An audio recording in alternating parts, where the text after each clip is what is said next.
Nasa linya na po ng ating komunikasyon. Ito na, partner. Ayan. Yes. At suki na po ng issue ng bayan. Maraming salamat po. At muli tayong pinaunlakan na makapanayam ngayong umagang ito. Attorney Cecilio Duca. Isa po siyang Associate Dean ng University of Makati School of Law at Constitutional Law Professor. Attorney Duca, magandang umaga po. Welcome po sa issue ng bayan with Lisa Eden Jerome. Magandang umaga po sa inyong tatlo at sa mga taga-subaybay natin sa buong Pilipinas at sa buong mundo. Sorry, sir. Ngayon ko lang po nabasa yung response. Sorry. Actually, attorney, no, paulit-ulit naming tinatanong, no, sa ilan ng mga resource person na nakakapanayam namin, saan po ba patungo ang Pilipinas ngayon? Saan po tayo patungo? Bukas po ang ₱1 trillion march na, no? Na marami, hindi lang dito sa Manila, sa Metro Manila. Kung hindi sa iba't ibang probinsya ay tutungo din dito. Mamaya may makakausap tayo, taga-Bataan. Yes, attorney.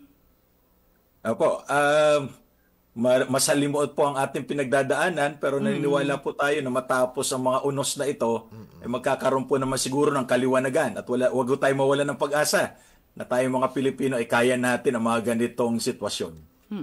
Sa tingin niyo po ba sa mga proceedings na ginagawa ngayon, no, both houses of Congress, iba't ibang mga pangalan ng lumulutang, no, pangalan ng ilang mga politiko at ilang individual, no, mga official po.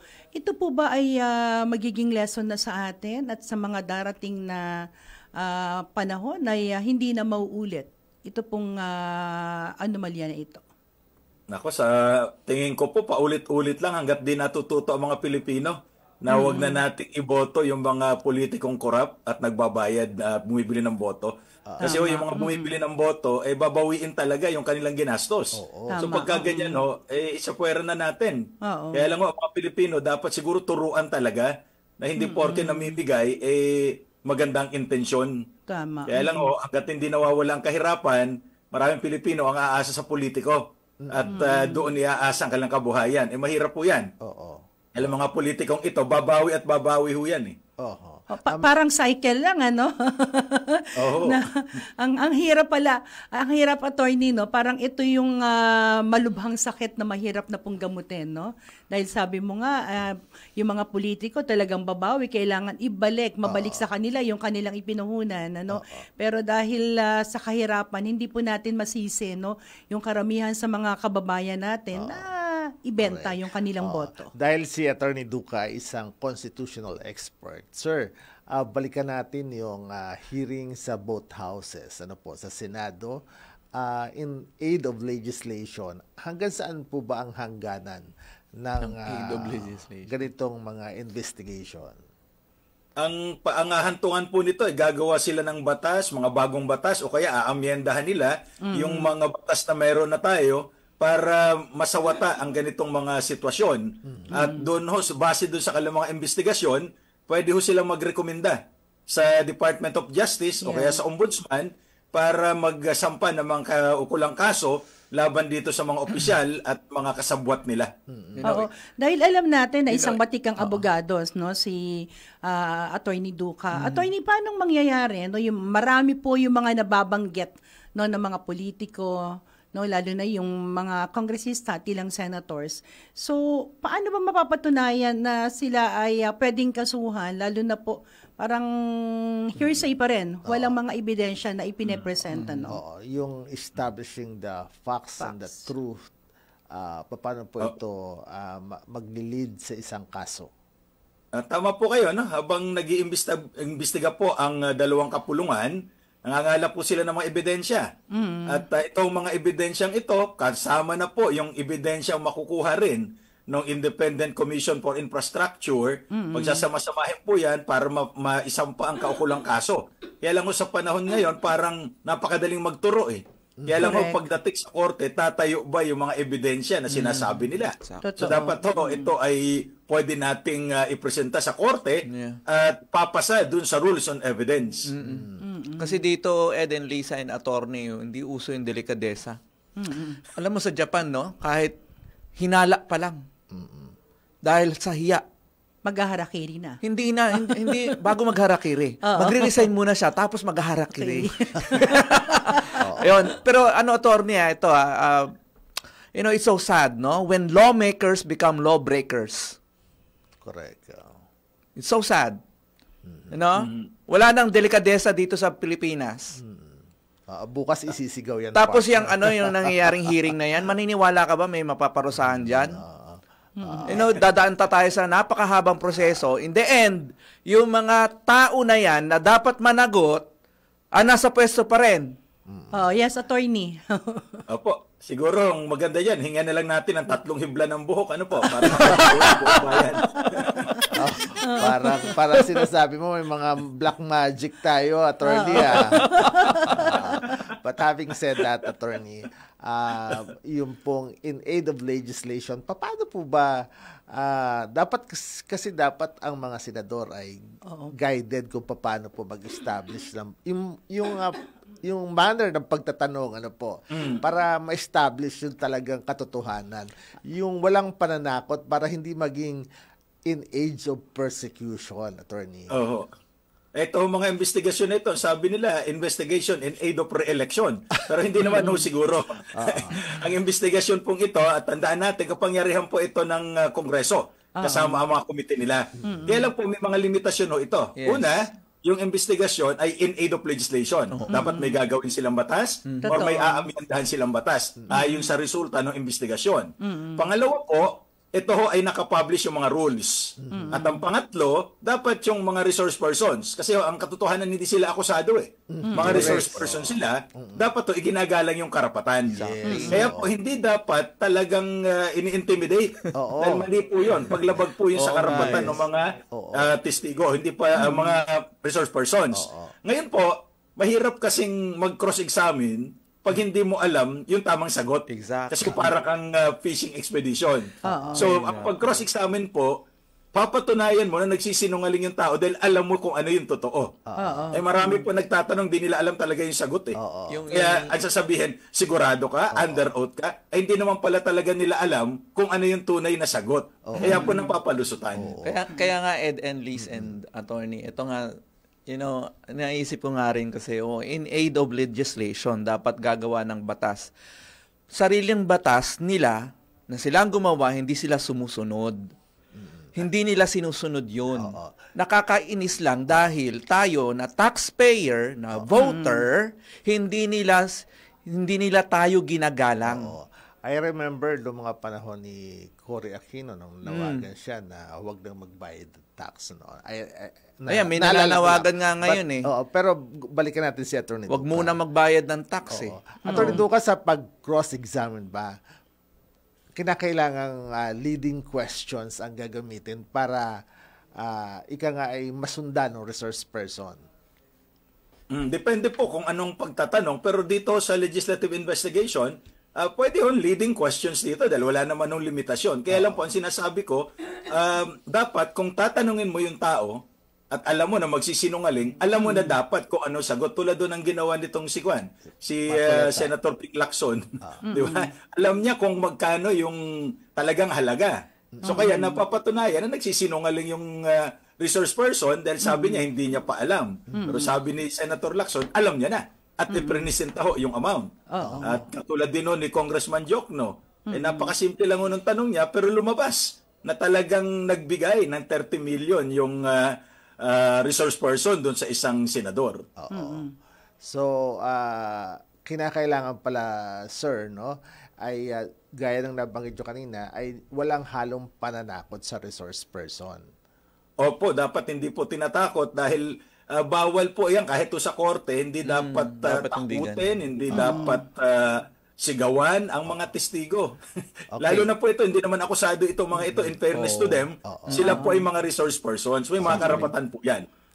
Attorney, gusto ko rin maitanong dahil marami sa kanila ay nag-a-apply ng sa WPP, Paano po ba makakwalify sa Witness Protection Program itong mga resource persons na ito? Opo, meron po tayong batas dyan Iba ho kasi yung witness protection sa state witness. Okay. Parang doon ho sila hindi nagkaintindihan. Okay. Yung witness protection po, itong tao, yung testimonya niya ay material at kailangan po siyang proteksyonan dahil nanganganib yung kanyang kaligtasan o yung kanyang mga kamag-anak o yung kapamilya. Kaya po bibigyan siya ng proteksyon at kahit po sa legislative inquiry ay po pwede na po na mabigyan ng proteksyon ito para lang hindi siya matakot na magbigay ng testimonya. Kasi alam naman po natin sa Pilipinas na kapag nakapagbigay ka ng statement at hindi pabor doon sa isang tao, ay baka humanganib ang buhay. Marami hong ganyan sa Pilipinas. So yan po ay witness protection. Now, iba naman po yung state witness. Kasi yung state witness ay hindi na ho siya makakasuhan. Pero itong witness protection, hindi pa ho sigurado kung makakasuhan siya o hindi. Depende sa kanyang partisipasyon. So, anong pamantayan doon sa witness protection program sa isang Ang witness protection po, unang-una, yung kanyang testimonya ay material at magagamit. Okay. At ito po ay grave felony. Ayon sa definisyon ng Revised Penal Code o iba pang mga batas. At yung kanyang testimonya ho ay pwede makorroborate ng iba pang mga ebidensya. At nanganganib siya o ang member ng kanyang mga kapamilya at hindi po siya law enforcement officer. Akala ko, sir, Yung mga qualification. akala ko, sir, less guilty. Dapat hindi siya most guilty. Andun po yung sa state witness. Hindi pa ho yung sa witness protection. Iba pa ho yun. Okay. So, talagang confusing yung dalawang terminology pala. No? Opo, medyo may pagkalito ho dyan, pero yan po ay nandun sa Republic Act 16981 na batas noong 1991 pa. Sa kaso po Kaya ng lang po mga parang- Diskaya attorney, saan sila po pwedeng pumasok doon? Well, Ay, as of nagpunta now na po, sila dahil sa ito ay DOJ, legislative, dahil ito po ay legislative inquiry pa lamang, po pwede ho muna doon sa witness protection program. Okay. At ito Okay. po, ang magbibigay ng protection, siyempre, ang Department of Justice. Kaya tama po yung sinasabi ng isang senador na dapat i-coordinate sa Department of Justice at mag-uusap sila kung talaga bang magagamit yung testimonya at kailangang mabigyan ng proteksyon dahil nanganganib yung kanilang kaligtasan. Oo. So, lumalabas po sa hearing sa Senado na talagang may most guilty. At ang tinutukoy dyan ay ang mga opisyal na corrupt mula dyan sa sangay ng DPWH at mas mataas pa at nasasangkot pa nga yung isang Assistant Secretary, tama ba, partner ng Malacanang. So, sa tingin ng tao ay mas above pa yung may command responsibility na hinahabol dito. Ay pwede po yun. Kaya lang po dito nga dahil legislative inquiry pa lamang, hindi pa ho sila po pwede maging state witness. Dahil magiging state witness po ay aprobahan pa ng korte kung may nakasampa ng kaso. Ay wala pa naman po sinasampang kaso. So ang pwede pa lang po maibigay ng Department of Justice ay protection dun sa mga testigo. Kaya witness protection pa lamang as of this stage. Okay. What about the legislative immunity, attorney, no? Sa mga resource persons, sinasabi na po pwedeng bigyan ng legislative immunity. Pwede po kung material talaga yung kanilang testimonya at wala nang iba pang makakapagbigay ng ganitong testimonya. Okay. At ito po ay pwedeng makorroborate ng mga ebidensya na ipipresenta nila. Kasi po tandaan natin, ang legislative inquiry ay in aid of legislation. So hindi po nakakasiguro kung makakasuhan o hindi itong mga tao na nagbibigay ng testimonya. Kaya po ang korte pa ang mag-i-evaluate o ang prosecution kung may kaso nang na-file, kung po pwede ba sila maging state witness. Kaya magkaiba po yung dalawang yun. In the case of in the absence of nabanggit yung documentary evidence at pwede po bang mag-corroborate yung mga testimonial ng bawat resource person? Pwede naman po. Pwede po. Kasi kung talaga pong magtutugma yung mga sinasabi, ay pwede ho nating matanggap yan at pwedeng bigyan ng proteksyon itong mga testigo. At siyempre ho, karapatan naman nila na mabigyan ng proteksyon dahil baka mamaya manganib sila, tapos yung kanilang testimonya hindi naman pakinggan. Pero ang kondisyon no sana dito, sasabihin nila yung totoo dahil yan po ang sinasabi naman sa batas. You tell the truth. Kasi unang-una, under oath sila. Pwede humakasuhan ng perjury yan pag nagsinungaling. Tama ba, attorney, na yung kasong maaari nilang kaharapin ng plunder, no? Opo, dahil ito po ay kung nakikipagsabuatan sila sa mga opisyal ng gobyerno, yan po ay pag lumagpas ng 50 million pesos, ay talagang plunder ang kaso dyan. Nabanggit po ninyo na telling the truth, nothing but the truth, all the truth, ano po. Hanggang saan po yung in terms of yung sinasabi nila na nakukontempt, ano? Hanggang saan po yun, attorney? Ang contempt power po ng House, ng Senado at ng mga kanilang mga komite ay unang-una, ito po ay hindi sumunod sa utos nila o kaya nagsisinungaling at hindi tama yung sinasabi. Pero ito po ay napaparusahan ng pagkakulong. Pero yung pagkakulong po ay hanggang doon lamang sa katapusan ng legislative inquiry. Pag natapos na po yung inquiry, dapat palayain na yan. Yan po ang bagong desisyon ng Korte Suprema. Oo. Kahit in-endorse pa sila, like from Senate custody, dinala sa Pasay City Jail. So, hanggang sa matapos lang pong inquiry, ay hindi na pwedeng i-detain itong mga resource persons na to. Opo, para po ma-detain ito ng matagal, dapat papailan nila ng kaso sa korte. Oo, ayun. So, kinakailangan muna na, ang susunod pala ay kailangan sampahan ng kaso sa korte. No? Attorney, nabanggit nyo kanina, no, yung kinakailangan pa ng fact-finding commission at yung findings sa inquiry sa both houses or Senate or lower house. Marami nagsasabi na bakit kinakailangan pang magtatag ng fact-finding, hindi pa ba sapat itong inquiry na ginagawa? At tingin ko, ito kasing fact-finding committee na ito ay ginawa ng Pangulo, sa tingin niya makakatulong para mangalap na iba pang mga ebidensya. Kasi itong ginagawa ng Senado at ng House, limitado po ito dun sa legislation, in aid of legislation po ang purpose. Hindi talaga for the purpose of filing appropriate criminal cases. Ngayon po, pangalawa, ay baka totoo naman na natatakot itong mga testigo dahil kaharap nila yung mga tao na inaakusahan nila mismo. Kaya medyo nakakatakot din po iyon dahil makapangyarihan itong mga taong ito. So, siguro nakita ng presidente, hindi natin masabi na kailangan talaga. Pero pwede naman nung wala na kung kaubayan natin sa ombudsman, pagdating doon sa mga opisyal ng gobyerno at doon sa Department of Justice, pwede ho silang magtulungan para sila na mismo ang mag-imbestiga at mag-file ng kaso. Ang problema, attorney, na-focus lang sa problema sa Bulacan.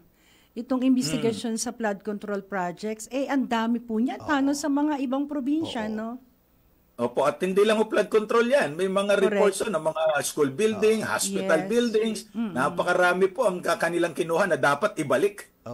Ang gustong malaman ng taong bayan at iniintay nila ay anong parameters, hanggang saan ang kanilang mag-uumpisa ang trabaho ng fact-finding commission, attorney, where samantalang itong 2022, 23 and forward, yung dito nag-umpisa yung alingas-ngas na Tsaka ganito, paano sir? yung mga nagdaang taon, no? Dapat tingnan din yung kasaysayan niya kasi hindi lang po yung present. Dapat pati yung mga nakaraan, kung saan man nagsimula itong kanilang negosyo, kailan sila nagpagsabuatan sa mga opisyal ng DPWH, dapat tingnan yon at balikan. At kasi napakaraming kasong pwede isampa kung totoo yung mga reports na talagang naipagsabuatan sila at talagang nangulimbat ng pera sa gobyerno. Partner, siguro bago natin pakawalan si Attorney Duca, eto may katanungan yung listener natin, no? Sabi niya, death penalty para sa mga magnanakaw ng kabanang bayan. Ayan, bilang taxpayer daw po. Attorney? Oo. Well, sa panahon po ngayon, wala tayong death penalty dahil ito po ay ni-repeal ng Republic Act 9346, so wala ho tayong death penalty. Pero kung maggagawa po ng batas ang Kongreso na magpapataw ng parusang kamatayan, hindi naman ho bawal yan dahil pinapayagan naman ng konstitusyon kung may batas tayo na magpapataw ng parusang kamatayan. Paano ipapasa yung ganung batas kung ang nasasangkot ay sila? Yun na nga po ang problema. At saka kung assuming mapasa po ito, hindi ito mag-a-apply sa kanila kasi hindi po pwede mag-retroact ang batas na yan. Tama. Pero Kaya, kayo ba, personal opinion, pabor ba kayo na ibalik ang death penalty, attorney? Well, sa akin ho kasi hindi ho ako pabor sa death penalty kasi napakabilis ho niyan. Hindi ho napaparusahan yung tao diyan eh. Baka nga mamaya mapunta pa kung saan yan. Dapat to ikulong para mapagdusahan talaga yung kanyang ginawa. O Kaya kaya lang kailangan natin ng matatag na sistema ng hustisya para talagang maparusahan yung mga dapat parusahan. o kaya attorney, magharakiri na lang. Mas maganda ho yan. Delikadesa. Delikadesa. Attorney, baka may gusto ka bang sabihin sa ating mga listeners, sa ating mga televiewers? Opo, at sa atin po ang ang kapangyarihan mga kababayan at gamitin po natin sa tama. Ito po ay sa paraan ng pagboto ng mga taong tama. Kasi minsan hindi na ho daw baling mahulog ka sa kanal, wag lang sa isang taong hindi naman ikaw ang tunay na mahal. So tingnan ho natin, yung mga politiko, tayo ba ang mahal niyan o yung kanilang bulsa? May hugot. Hindi, ako nasasagot na yan. Thank you. Yung bulsa. Thank you so much, Attorney Ducay. And good morning po. Salamat po sa... Maraming salamat Thank po. you. Please don't forget to like, share, and subscribe to CD Duca Law, where law is made simple and life is made easier. See you next time!